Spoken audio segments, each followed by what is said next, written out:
Alright, this is how you get it from the factory. Comes on a pallet. It is supposed to be strapped down right there, but that thing didn't make it. I had to reset it. And it's got these little ratchet straps holding it onto this pallet. Don't expect much out of this pallet. My guys almost dropped it getting it out of the truck due to the fact that it was in the truck backwards, so all the weight was back on this end, and when the guy pulled it to the front, it was here. So as y'all can see, the pallet ain't real sturdy. Alright, so it's raining, so I'm gonna get it off the truck and then we'll get into other stuff.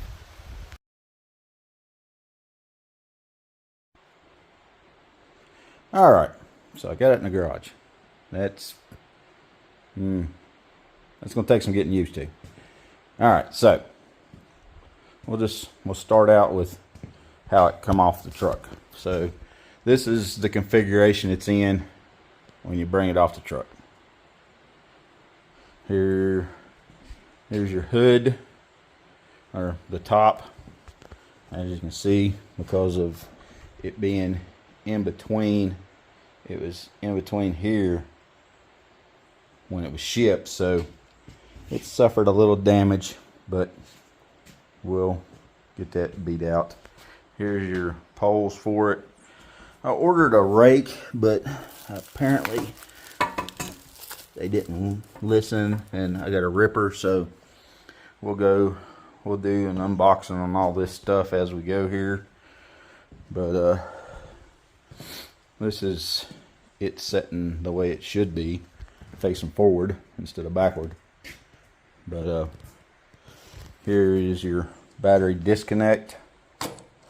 So that just, you flip it to turn your power on. Here's your key. So you got on, if you can hear the pump going.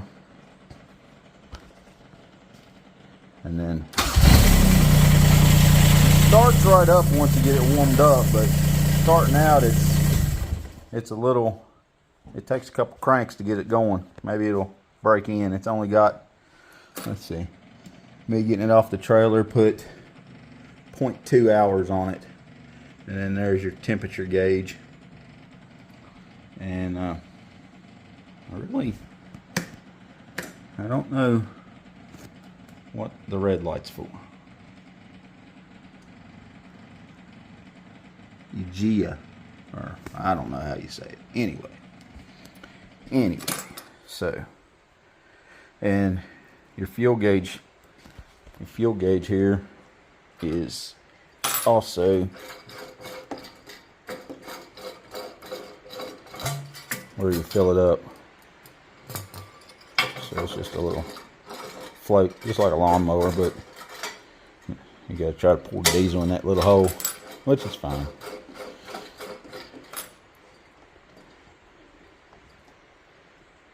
And this one, which I like, has a hydraulic thumb on it. Unlike most of them, it's got a fixed thumb. This one's hydraulic. It comes that way. And then you got extra hookups for other things, whatever you may get into. This is your on-off valve for your thumb, and then you've also got one over here for, you should be able to hook up an auger to this thing. I just got to figure out how. There is an auger you can buy. I didn't buy it yet. I don't know that I will need it. But the other good thing is a lot of these lines are run into the frame and then they come out down here, so that'll keep a lot of stuff out of the way. And you got a cute little LED light so you can see what you're doing. But it says it's got adjustable track. I gotta figure out how to adjust it. I mean, there is a button over here that says adjustable chassis. So I really, this is your technically a parking brake kind of.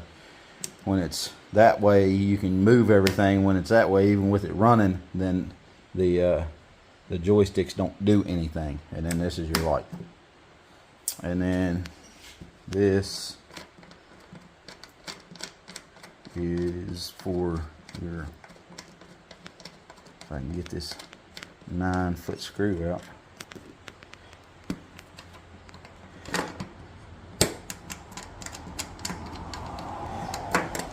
This is for your radiator. Never open, apparently. I think it means never open hot, but hey, we'll go with it. Some things are lost in translation.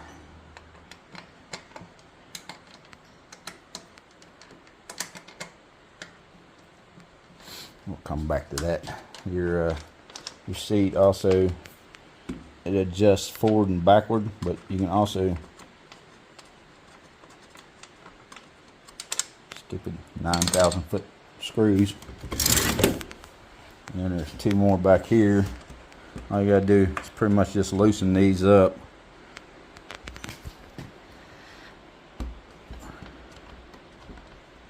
And then you can take the seat off. Hang on just a second. Alright, and there's the seat off. And you can see it's got a Kubota diesel motor in it. I was looking online last night. It says it's rated at 12 horsepower, something like that. But with it being diesel, then it's got a lot more torque. So unlike some of them that's got the little gas motors on them, I'll have to get some tools and we'll take this off. One thing I have noticed is the exhaust is right here, but the hole for the exhaust is over here. And from what I can tell, that screen and everything is welded into that back piece. So I don't know how to fix that. Gonna have to do some investigating on that one. But this is a Ripa, Texas. It is, let's see what the plate says. Shandong Ripa Machinery Group. It's R319 is the model. And product name, hydraulic excavator, 10.2 kilowatt, and then 979 kilograms, which the truck paper where they shipped it said it weighed about 2,000 pounds. So, and it was just built in June of this year. And then that's the other pin number, but there's your plate. And that way you can see what model it is and everything. Sorry guys, this is my first time starting this, so we'll see how YouTube does for me. We'll see if I like it. I'd like to bring y'all along just so, because I haven't seen a lot of demonstrations on Chinese excavators. And before I get too far into this, I did pay for this with my own money. I don't have any sponsors. This is video 1, so yeah, you don't get any sponsors at video 1. If I ever get any sponsors, I'll tell y'all, but right now I don't have any. I do have some other junk sitting there. I got a 1025 John Deere. I've got a backhoe for it and bucket and a bunch of other attachments and stuff, and I've had it for, I don't know, I guess 7 or 8 years now. And I love my little John Deere. It's just the backhoe has its limits, and with this I will be able to, because I'm wanting to dig out my pond, dig all the cattails out of it, and make it a little bigger. So this will be a lot better for that. But like I said, we'll go through everything and I'll do an unboxing. Alright, I'll bring y'all along with me. I just opened the box. That's all I did so far. Let's see. We got a grease gun. So that's pretty sweet of them. And then you got a funnel for funneling. Got an owner's manual, operation and maintenance instructions, and then we do have the manual for the motor. A bag of grease. For some reason we have a bag of grease. Nice 12-inch 300 millimeter crescent wrench. Some Allen wrenches. Should be a new air filter. We'll see what that is here in a minute. A funnel, or an end for the funnel.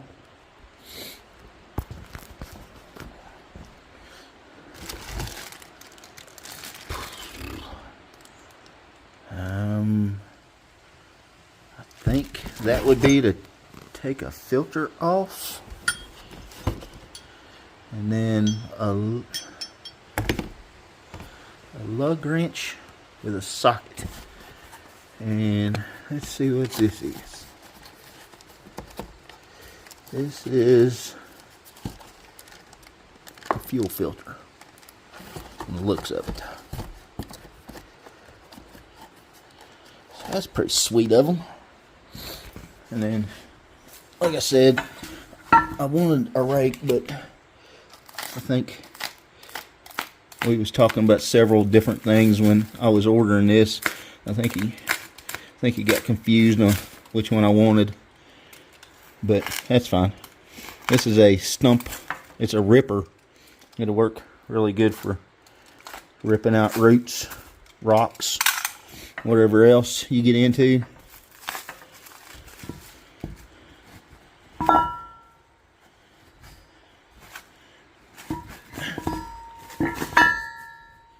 So there you go. You got a ripper that fits on the end of your backhoe instead of the bucket.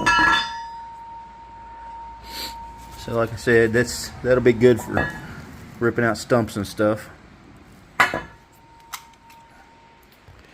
And then now that I've completely made y'all sick from twirling you around, I'm gonna go get my wife, because she's done some YouTube stuff before, and I'm gonna get her to film. We'll get the roof straightened out and get it put on, and we'll go from there. All right, I'm Johnny. My wife's behind the phone for now. She may be here one day. No, she says no. Anyway, this is my mini excavator, Chinese mini excavator. It's a model R319, and as y'all can see, I've already got some pieces off. Well, I videoed some stuff earlier, and we'll get it all put together eventually. But anyway, I just wanted to show y'all some of the stuff inside. Like I said, this has got the Kubota motor in it, diesel. So you got your little Kubota motor in there. It's just a little, it looks like a 3-cylinder, maybe 2, 3, I don't know, one of those. And then your battery. Here's your oil dipstick for checking your oil. Your air filters here. This is your intake, and then you just pop this loose. If you're in a lot of dust, you can squeeze that, and a lot of times dust will build up in that. Your exhaust pipes right here. It's all wrapped for safety. I don't know why you're gonna have your hand in there, but anyway. And then your hydraulic filters right here. And this runs straight to your hydraulic tank, which is back there. You can't really see it. It's down in the chassis of the excavator, give it better weight balance.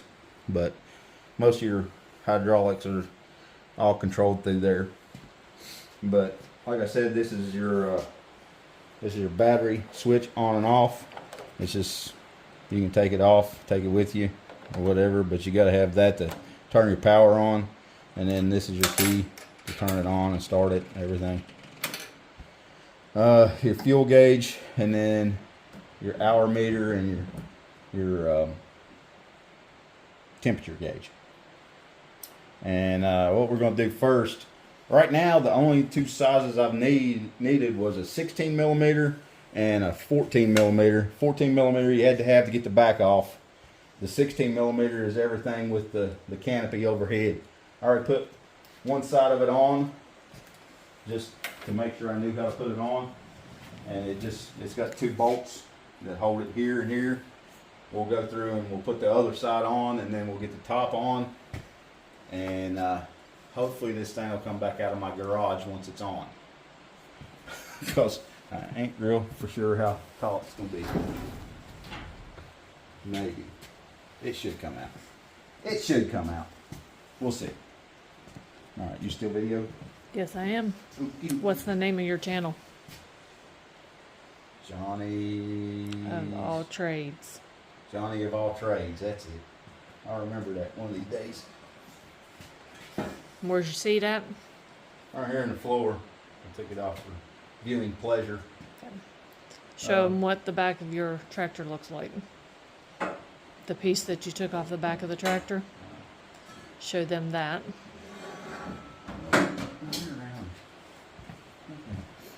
This is your back. The only thing I don't like so far, I guess this back is built before they decide what motor they're going to put in it, because where your exhaust pipe should be at is not where your exhaust pipe is with the Kubota. And this is welded in, so I'm going to have to figure out how to fix that. Can you take the back part?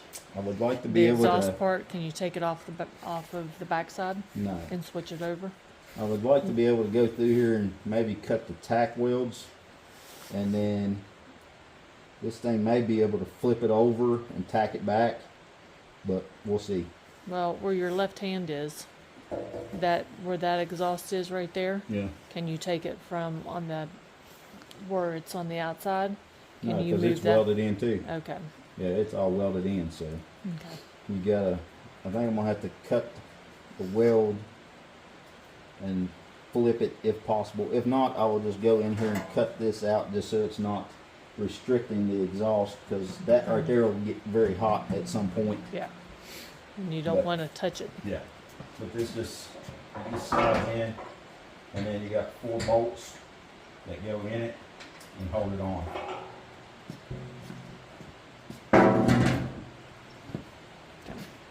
And for now, we will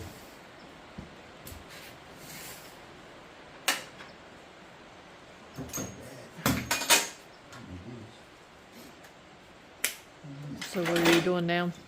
I'm taking these bolts out to put this bar on. I thought I had them loose, but apparently they're locked. They got locked already. They're either, they got the blue Teflon or whatever in them so that they don't rattle loose. Okay. So you can't just screw them off by hand. And then I'm going to do the same thing to these bolts that will be on the top, because then I can set the top up on there and then put the bolts in it and screw it back on.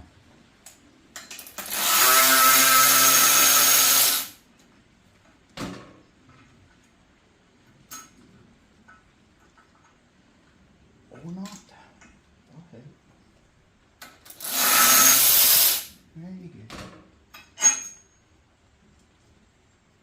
These are, I think all these bolts, these are longer, so the ones for the roof are longer, but they're all the same size. They're just longer or shorter.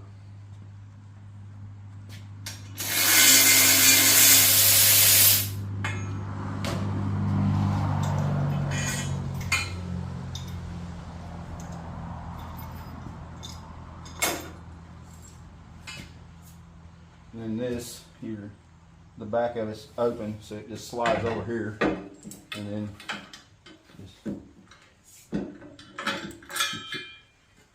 bolt started without hitting yourself in the head. Is usually the best plan of action. But if y'all watch if I have this channel long enough and y'all watch, y'all will definitely see that I'm not the safest person. I tend to DIY a lot of my life, and that means that I get hurt a lot. So at least there'll be some amusement.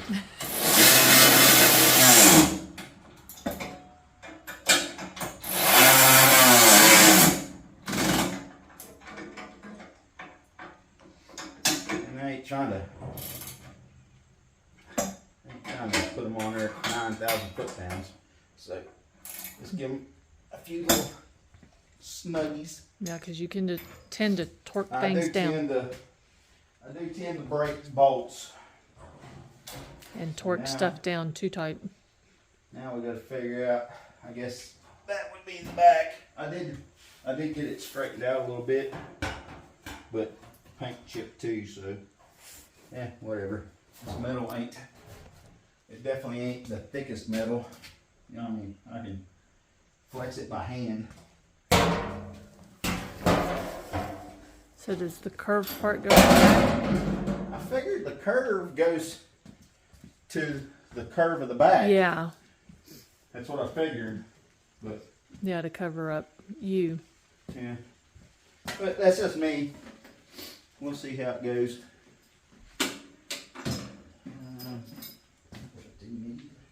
Make life a little easier. Oh, it's not in here. I have a ladder, but it's not in here.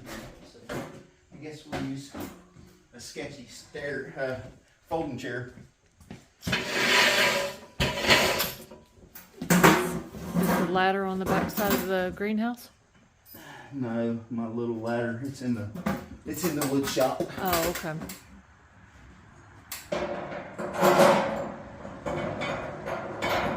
So you got a bolt, and you got this rubber isolator that goes in. And then you go through a hole.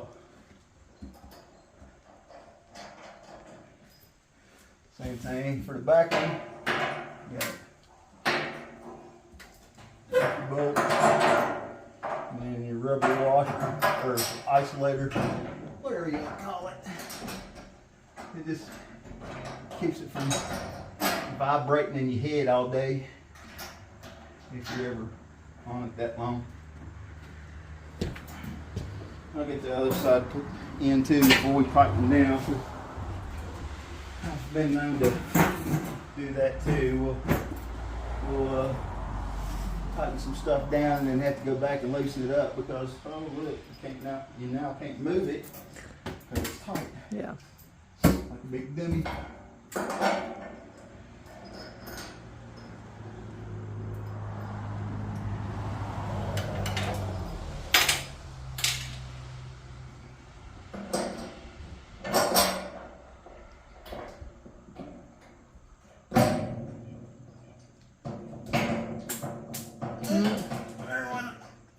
Nut. Just like, I can't help you yet. you know, and I don't really need your help. I just gotta get.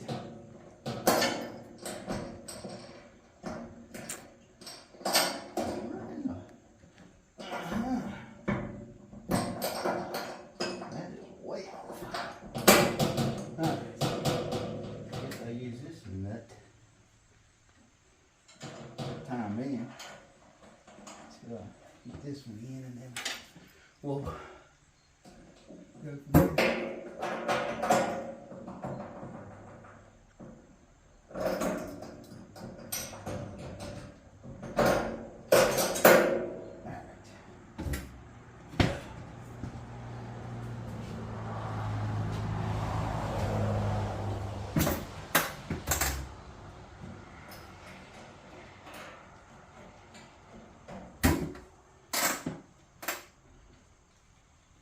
So hopefully at that point it's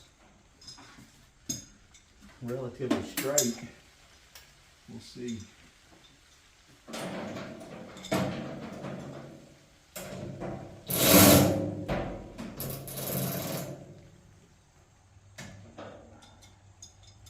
That's amusing. Apparently the nut is a bigger size than the bolt. No.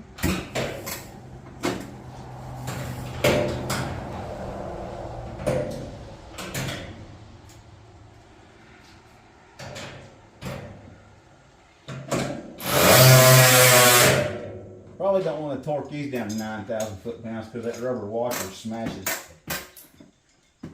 I would just give them a few uggas and maybe leave the duggas out.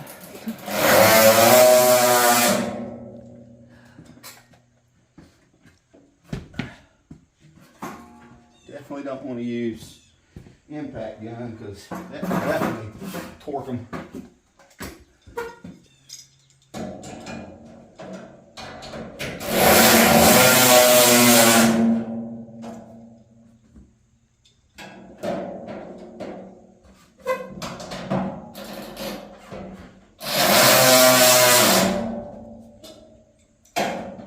And for safety purposes, you probably don't need to use a chair to stand on.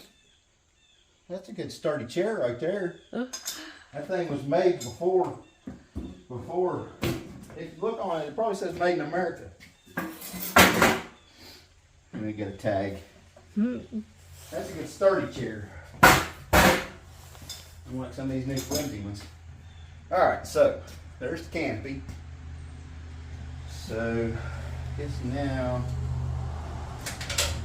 oh yeah, that's what I was wanting to do was, oh yeah, if you got any kind of sense about you, you go buy you a magnetic stick, because every time you take one of these bolts out, it's back here in the hole. And when you go to take them out, they fall down in there, so you gotta reach down in there and fish them out. So you'll want one of these. Just wanting to figure out how to check the hydraulic fluid. So let's go to our handy dandy manual and see what it says about checking the hydraulic fluid.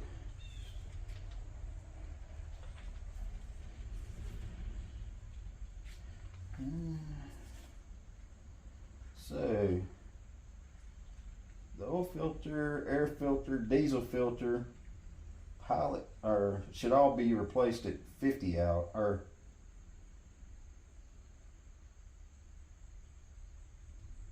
okay, so the oil filter and the diesel filter should be replaced at 50 hours for the first time, which I'm going to change it way before that.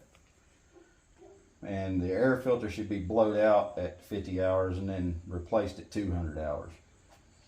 Hydraulic suction filter, 300 hours. Hydraulic oil return filter, 300 hours. Pilot filter. I'll have to figure out what a pilot filter is, and we'll go with that. But yeah, right now we'll see how it goes. And then it even shows you what filters you need and all that stuff. Of course, they're probably Chinese numbers, so getting them transferred over into American will be the hard part, or any other country you're in. Yeah, so let's see. It says it uses diesel. Yes, it does. But if you're in Europe or Canada, America, whatever, #1 diesel. In Europe, it'll be biodiesel. Mixture is B5, EN, whatever. The sulfur content of the fuel does not exceed 10 parts per million, which is most fuel anymore. But that's just America. Alright, so I'm going to stop the video and put that back on because there may be some foul language that children shouldn't hear, and I'll try to keep that to a minimum. So putting that back on will not be filmed. Don't forget to like and subscribe. Don't forget to like it and subscribe, because like I said, this is my very first video, and we'll see how it goes from there. And see, I mean, there ain't a lot of these videos online that show you how to do everything to these things, and because I've been hunting, and the guy, I'll find the guy that put me on to this model, and I'll put a link into his. But yeah, I've not seen a lot of these Chinese excavators getting actually used and shown and everything. So this will be hopefully a good video, and maybe we'll throw some John Deere in, and there's a lot of stuff we can get into. We got 8.5 acres, a pond, a field. We got a bunch of chickens and ducks and guineas, and who knows where else this will go. Yeah. So Because he is Johnny of all trades, and he knows how to do a lot of stuff. So he'll I'm not help a lot. perfect at a lot of stuff. I just know how to do a lot of stuff. I'm definitely not perfect at anything. Yep. But we'll go with that. All right. So, comment, questions, or anything like that, and just hit subscribe.